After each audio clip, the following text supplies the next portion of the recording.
அந்த ஆகாயம் போராத பறவை ஒன்று நதி கண்ணாடி பார்த்து மனம் நிறைந்தது இன்று கடலால் தீராத எறும்பின் தாகங்கள் இலையின் மேலாடும் பனி துளி தீர்க்கும் தீயை நீ பகிர்ந்தாலும் ரெண்டாய் வாழும் இவனும் அந்த தீ போலத்தான் அந்த ஆகாயம் போதாத பறவை உண்டு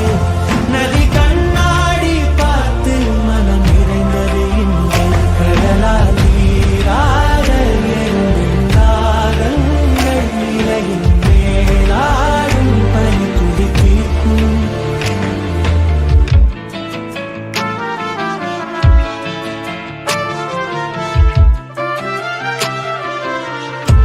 தமிழகம் எங்கும் கிளைகள் கொண்ட அண்ணமால் institute of hotel management and hospital management படிப்பில் சேர்வதற்கான அட்மிஷன் நடைபெறுகிறது.